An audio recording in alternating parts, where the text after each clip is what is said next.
Hey guys, hey, Gilbert! Gilbert! Gilbert! Gilbert! Okay, well today we're gonna jump into chapter 19. Storm, come here, what's going on? Is Gilbert getting in a fight? 3 Bags Full by Leonie Swann. I am Natalie, the Good Shepherd. This book is teaching me that perhaps I'm not the Good Shepherd, Natalie, because I'm a girl. I'm a good shepherdess. I love this. This is a murder mystery about a good shepherd who is murdered by a spade and his flock of sheep set out to solve his murder. George the shepherd, and all sorts of fun characters of sheep in this book by Leonie Swann. Today we're going to dive right into chapter 19. These are long chapters. I appreciate anybody who joins in on these venues of this audiobook in a most peculiar way, not a normal way. I'm talking out loud and I've got my flock here and they're all crazy and I'm the Good Shepherd. So I always have to keep alert here and hopefully I don't get a spade stuck in me, the Good Shepherdess.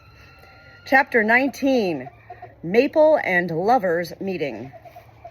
Nothing moved inside the shepherd's caravan. The man put his hand on the door handle and pressed it down, opening George's creaking door without a sound.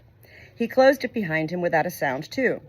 Soon after that, a pale flickering light came on behind the caravan windows. "Did you smell it?" asked Maud. "The metal? He has one of those pistols, too, like George," she shuddered.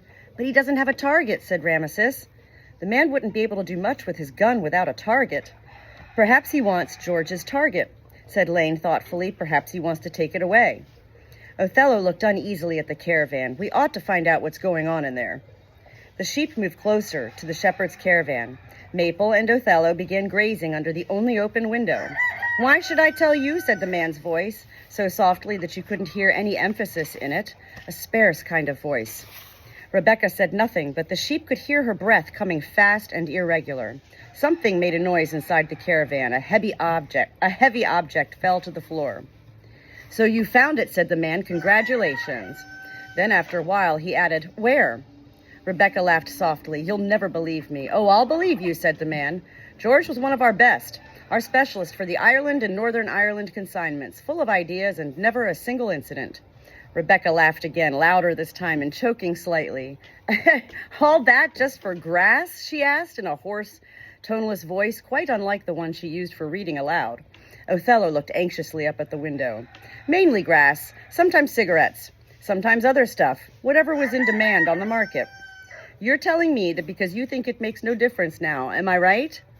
"I'm afraid so," said the man. "I mean, you have the file, too. Do you know what you could do with the information in that file? It would be a severe blow to our firm." "But I won't do anything with it," said Rebecca. "I believe you," said the man. Rebecca did not reply. "I believe you," the man repeated after a while. "But unfortunately, that's not good enough." He hesitated. "I'm sorry. Would you mind putting that light of yours out? It's dazzling me." "Yes, I would," said the man. All the same, the pale light behind the windows of the shepherd's caravan went out. Maple cautiously scented the air. A strange storm was raging in there, heavy, oppressive, violent, a storm that could send the cloud sheep galloping over the sky. "Don't you think that's a little unprofessional?" asked Rebecca after a while. "I have a proper job now as a shepherdess."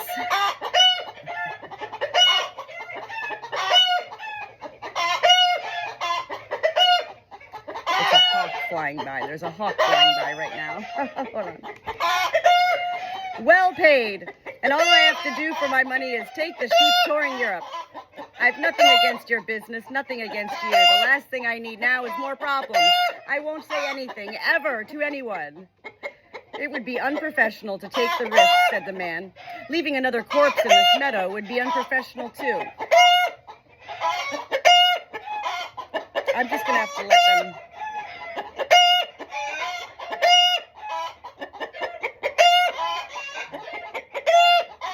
All right.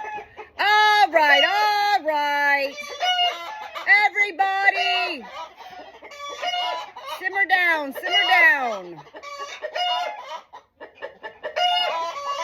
I am your good shepherdess, Natalie. Settle down.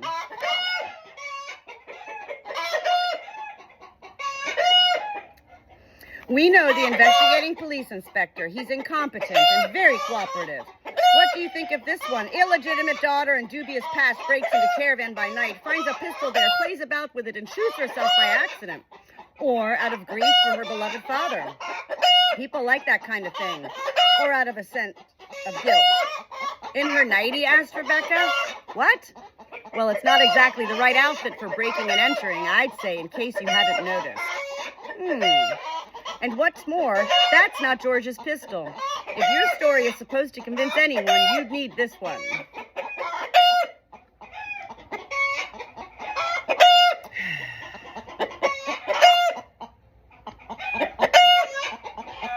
The sheep heard the man take a noisy, startled breath. Careful, put that down this minute. That's no gun for a lady. And I'm no lady, whispered Rebecca, so get out. Something inside hit the wall with a bang. Rebecca gave a little scream. The man swore. Then all was quiet inside the shepherd's caravan again. Very quiet. I am so upset with my flock right now. What the hell? Literally. What the hell? Enough! Hey! Voilà, voilà, voilà, voilà, j'y suis, Mississippi. I've ruined this whole... I don't believe in stopping. I don't edit any of these. This is for my mother. This is all for fun. So I'm not here to be perfect in reading this, but that was crazy, and I'm so upset with my birds. Damn, said Rebecca at last. Don't let it bother you, said the man. It was worth a try, I suppose. A foot began tapping rhythmically on wood. Would you really have shot me down just like that, asked the man with a note of respect in his voice. Why not? What you did to George, we had nothing to do with that. You can believe me there definitely, for sure. A great loss to the firm. Rebecca breathed slowly out. Do you know who it was? No, said the man. No one in our line, anyway. So theatrical, almost a ritual murder. That's not how we work. We don't need that kind of intimidation. You don't? We don't. Silence. The foot tapped faster. Is there anything I can do for you, said the man. Do you have a last wish? A last wish? Well, yes, whatever. A glass of water, a cigarette? Rebecca laughed again in a strained way. Where do you think you'd find a glass of water here? You've never done anything like this before, have you? Yes, no. Well, no need to let that worry you. Rebecca sighed. It was a sigh that Othello could feel to the tips of all his four horns. Melmoth had appeared beside him. They were both looking intently up at the half-open window. Damn, said Rebecca. Why now? Why now of all times? What can I do to convince you I'm no danger to you? You're putting other ideas into my head, said the man slowly. Sounds tempting, but I'm not quite that unprofessional. What? You think that's what I meant? Spit Rebecca. Forget it. What are you after anyway? You just break in here, and I suppose you think I'll do anything you like just because you have that pistol. No, said the man, surprised. That bit was your idea. I mean, it never really entered my head. I see, really? If you think I need that kind of thing, the man sounded angry too now. Silence for quite a long time. Then, suddenly, both of them laughed at the same moment, and then silence fell again. Okay, laughed Rebecca. Then we'll just have to pass the time some other way. Sit down. Said the man. I could tell you stories, like Scheherazade and the 1,001 Nights. I wasn't really planning to stay quite that long, said the man. On the other hand, silence billowed out of the window of the shepherd's caravan, dense and heavy as hot breath. The sheep looked at each other. Perhaps it was getting interesting in there after all. As if at a signal, Maud and Heather started bleating. Stories, they bleated, stories. It was some time before Miss Maple had restored peace and quiet. Even if they are telling stories in there, she said, how do you expect to hear them if you're kicking up such a racket? But then the sheep didn't get to hear any stories. No more was said inside the shepherd's caravan. The sheep were not surprised. They were familiar with this situation from Pamela novels, when the mysterious stranger, and without a shadow of doubt they had one of those here, was left alone with a woman. You could expect the story to trail off into nothing. The man and the woman stopped talking at some point, and that was the end of the chapter. You never found out what happened next. It was a mystery to the sheep because something had to happen. Human beings didn't simply disappear. Usually they turned up again in the next chapter alive and well. All the same, there were these gaps in the stories. The sheep did what they used to do when George reached such places. They grazed patiently until the story went on. Only Maple raised her head once to scent the atmosphere inside the shepherd's caravan just for safety's sake. Stormy but clear. rain dripping fragrantly on leaves. Reassured, Maple lowered her head to the grass. Much, much later, when even Miss Maple was bored with watching the shepherd's caravan, the door slowly opened. The man came out and looked at the moon shining down for a little while. A lovely night, he said. Rebecca had appeared beside him on the steps of the caravan. Her red dress appeared black in the darkness. She had formed a bag of her skirt again. One shoulder strap had slipped down, bearing a moonlight blue shoulder. Rebecca was humming to herself. The two looked at each other, and Rebecca stopped humming. I smoked one joint, she said apologetically. The man waved a hand dismissively. Rebecca chuckled, and there's a whole packet missing. One of the sheep ate it. The fat one there. Looks like a ram, said the man. Expensive animal, but we can live with that. The man began fishing the packets out of the bag that Rebecca had made of her skirt and stuffing them in his coat pockets. He counted as he was along. 21, 22, 23. Less one packet of sheep feed, and that makes the delivery complete. The file. Yes, everything's there. What's that? The man was holding the rectangular package. I should think it's a video cassette, said Rebecca. You don't know about it? Never heard it mentioned, said the man as he stowed the rectangular package in his pocket, too. He carefully took Rebecca's hand between his thumb and forefinger, raised it slowly like something with heavy and fragile, and kissed her fingertips with a sound. Then he turned and went back to his car without saying goodbye. The purring engine moved away. Only when the car was out of hearing did the sheep relax. The quiet man had made them uneasy. But now everything was back in order again, in better order than it had been for a long time. George's daughter was sitting in the shepherd's caravan. Gabrielle and his voracious sheep had disappeared, and Europe awaited them. Unfortunately, this happy state didn't last long. It was one of those nights when all sorts of people kept invading their meadow. This time, a small plump figure was making its way clumsily and noisily around the caravan. Then Rebecca was suddenly standing in the doorway with George's gun in her hand. Lily uttered a sharp scream. What's the idea? Asked Rebecca wearily. What are you doing here now? I thought... Lily was staring as if hypnotized at the pistol. I wanted to think about George a bit. Rebecca shook her head. I suspect not. I think you wanted to get in there. The pistol pointed briefly at the door of the shepherd's caravan and then back at Lily. And I want to know why. And after that, I really would like to get some sleep. Lily struggled with her fear for a moment. Then she gave in. I just wanted the receipt, she said, so that they can't hold anything over me. The receipt, that's all. She fell silent for a moment, but went on talking in a hurry when Rebecca made an encouraging movement with the pistol. I sometimes work at the Lonely Heart Inn, she said, only now and then, you know. She stopped. Rebecca looked at her in annoyance for a moment, but then suddenly nodded. All right. What about the Lonely Heart Inn? Well, the customers there, they don't just come to... You know what? Lily's hands fiddled with her hair. She was embarrassed. They like to smoke something, too. And I knew George, and George was a good place to go, so I always bought from him. Only the landlady is so suspicious and greedy. She wants a receipt with my name on it. And I just forgot it, that wretched night. And then he was dead. And if they find it, they'll have a hold over me. Everyone here's been waiting for that. Rebecca lowered the gun, and Lily calmed down a bit. You were here? Asked Rebecca. On the night when George was murdered? She whistled through her teeth, exactly like George when something struck him as remarkable. If that gets out, and you go on slinking around here, you'll soon have more hanging over you than just a receipt for a bit of grass. Lily made a face. Ham says so too. Says they'll pin something on me, and if I don't watch out, but I need that receipt. You mean Rackham, the butcher? Lily nodded.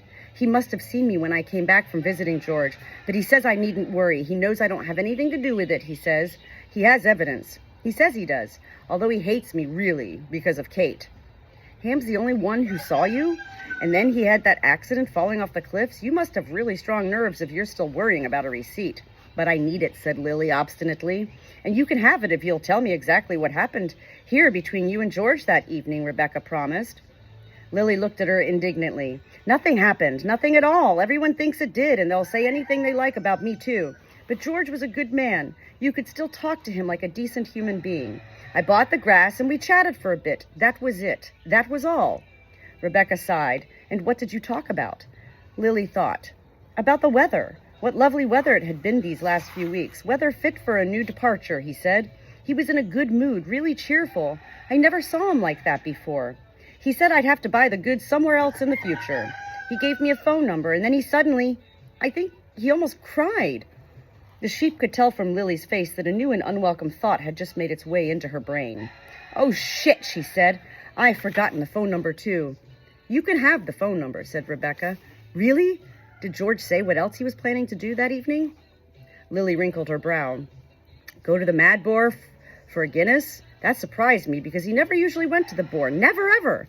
He said he wanted to take one more look at the people there and then he was going to say goodbye to someone. Who? I don't know. He didn't say. It was an old story, he said, and he laughed a little. Right. Rebecca disappeared up the steps of the shepherd's caravan and came back with a scrap of paper. Received from Lily Thompson the sum of €300 for woolen goods, and the phone number's on there, too. Lily happily stuffed the paper down her neckline and looked gratefully at Rebecca. Now get out, said Rebecca. And if you meet anyone else on the way here, tell them to turn back, because the next person who disturbs my sleep gets shot right away. Lily nodded, alarmed. Then she tottered back towards the gate. When she was halfway over the meadow, the sheep heard one of her sharp little screams again. Lily had trodden in a pile of sheep droppings. The sheep thought it best to go back into the hay barn. Who could tell what might make Rebecca feel that her sleep had been disturbed? What about Mopple? Asked Zora. We can't just leave him standing all alone in the meadow. There was still no waking Mopple, but the sheep discovered that he could walk in his sleep. It worked if Othello and Richfield pushed him with their horns from behind while the rest of the flock struck up a bleat of fodder in front of him. Before they went to sleep, they thought a little more about Europe. It will be lovely, said Maud. There will be apple trees everywhere, that's for sure, and the ground will have mouseweed growing all over it. Nonsense, said Zora. Europe is on the edge of an abyss, and everyone knows mouseweed doesn't grow in an abyss. How big do you think Europe is? Asked Cordelia dreamily. Oh, big, said Lane with conviction. A sheep would have to gallop like the wind for a day and a night to cross the whole of Europe. And there are apple trees everywhere? Asked Maisie, marveling. Apple trees everywhere, Cloud confirmed. But with real apples on them, red ones, sweet ones, yellow ones, not like ours here. They were in a mood of happy anticipation. Impatiently, the sheep bleated for Europe.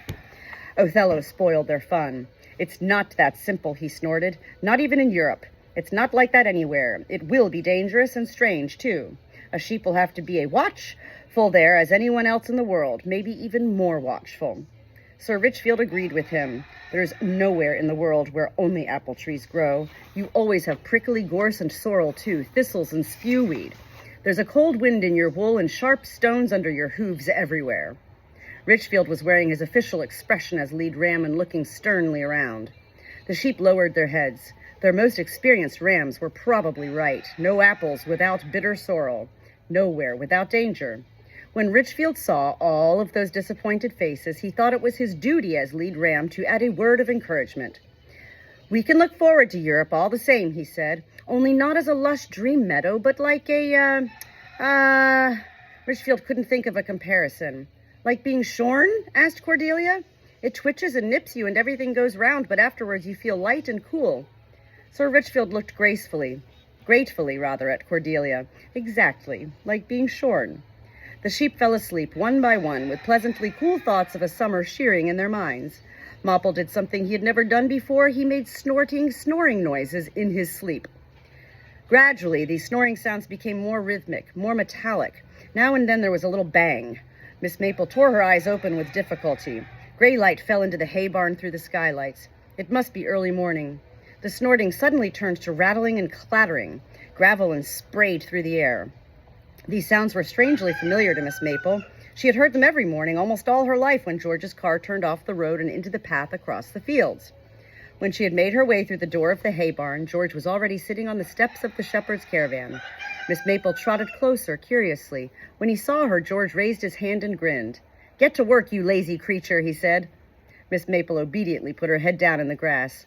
Now that George had so unexpectedly come back to them, she was happy to do as he wanted, but George didn't seem to be pleased with her. Get to work, he repeated. This time it sounded more serious. Miss Maple realized that he didn't mean the work of grazing this time, but something else. She flapped her ears, at a loss. George saw that she wouldn't get any further on her own and let out a long-drawn whistle. Round up the flock was what the whistle meant. But instead of Tess, the spade suddenly shot around the corner of the shepherd's caravan. As spades go, it made a very good sheepdog. It came quite close to Maple and then put its nose down in the grass.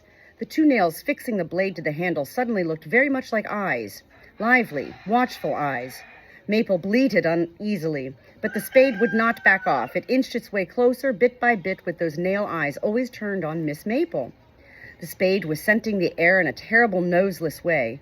Its thin wooden back bent as if to spring. Suddenly, Miss Maple was afraid. She made for George in search of help, but he was cold as frozen ground. "Why are you dead, George?" she asked. Her words rang out over the meadow, loud and echoing like human language. George would understand every one of them. Miss Maple thought it was wonderful to be understood like that by a human. "I cannot live without my soul," said George. It wasn't a satisfactory answer, but it was the only one she was going to get from George now. As he spoke, George changed, though you couldn't really see what was different, but a sheep could smell it. When the last word had left his lips, dragging along like a lazy wave, there was only an empty husk left on the steps of the shepherd's caravan.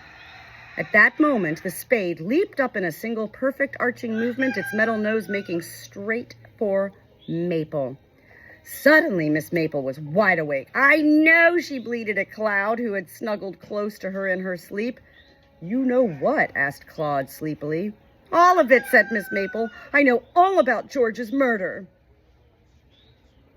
And there you have it, the end of chapter 19. 3 Bags Full by Leonie Swann. Read by me, Natalie, the Good Shepherdess. Good Shepherd? That was crazy, my flock at first, right? Were they, like, out of control there? They saw a hawk fly over, and, well, birds of a feather caw together. Thank you for joining in on this continued journey with me, Natalie, the Good Shepherdess, reading 1 chapter a day from this really fun farm murder mystery book. See you tomorrow with chapter 20.